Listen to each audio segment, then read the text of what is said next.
Judy Figland. I'm a mother. I have two beautiful grandchildren from my eldest son. And I'm an educator by profession and very interested in training people. All my life I've actually been involved in training and working with people. Some people may have seen me many years ago running the Give a Year of Your Life program with youth. Some may have seen me at Kanisa running various pastoral programs as such there. And I've also been involved with the youth of the Archdiocese of Durban, running leadership training programs there, and also in the Diocese of Marion Hill. I've also been involved in the Enculturation program, and many of you may have seen me with the launch of Enculturation in 2000 at Kingsmead Stadium. I was part of that as well. Taking all my experience, since I've worked for over 14 years for the church and also for Home and Family Life, which was started in the church, I have counseled thousands and thousands of people who have come through my office. Children who have been abused, youth who are misunderstood, who are running away from home, parents who are fighting each other, people who are depressed, have all come through my office in the 14 years that I worked for Home and Family Life. After about 14 years, I had had enough. I didn't want to see another person come through my office because it drains you. Every time you listen to the sad story of whatever happened, you work with them for that while, and they move out of your office, and then sometimes a few months down the line, they're back again, now with another story and with another issue.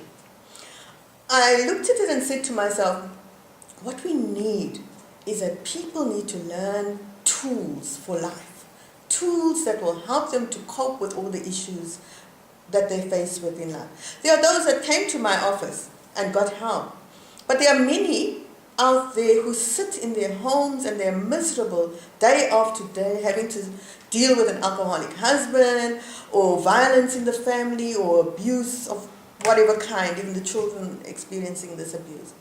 Now, we need desperately to learn tools that will help people to face whatever they're facing in their lives. Because, let's face it, life throws all kinds of things at you.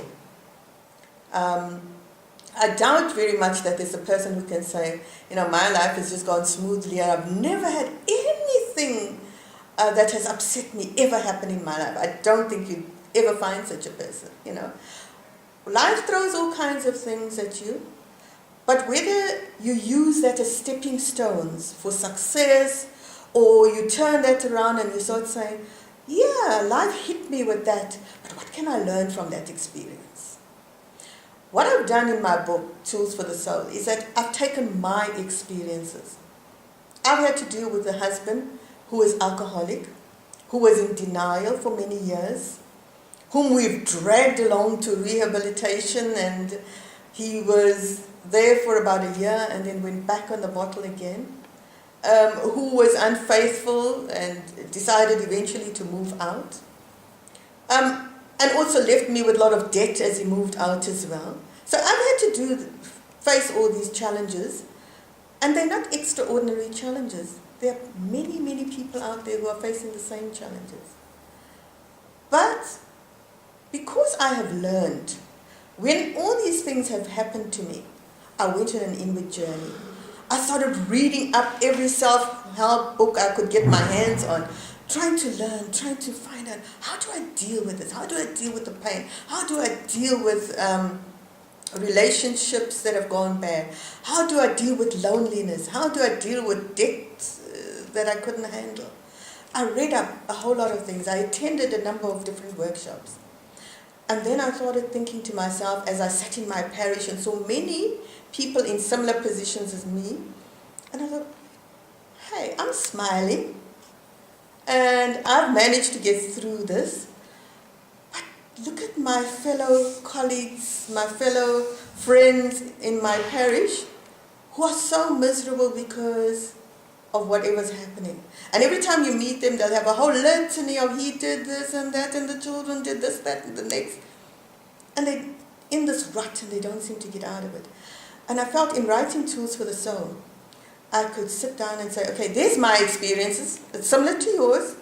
Now, once you've read my story, because I've broken it up into themes like forgiveness, letting go, when trust is broken, also getting humor, enjoying life, having fun, connecting with your spirit.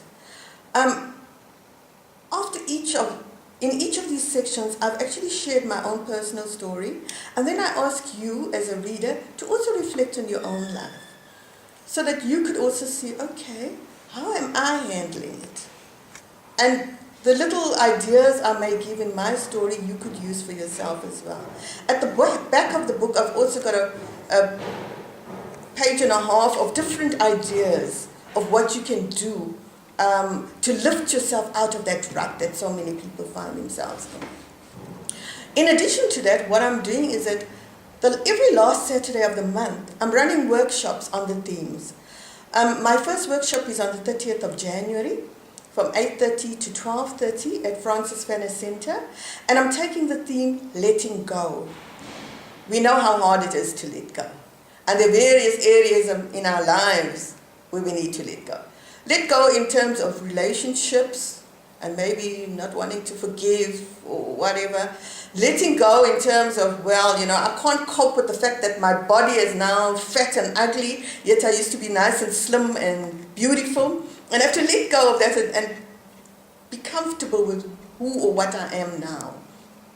Letting go of bad financial management, because often we get into trouble because we haven't learned new ways of dealing with that, okay?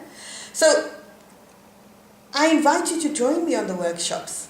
Let's talk about it. Let's get it out there in the open.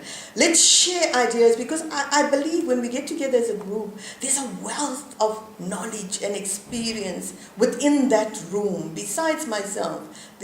And we can share and we can support each other and we can guide each other so that we can live this blessed life that our Lord wanted us to have.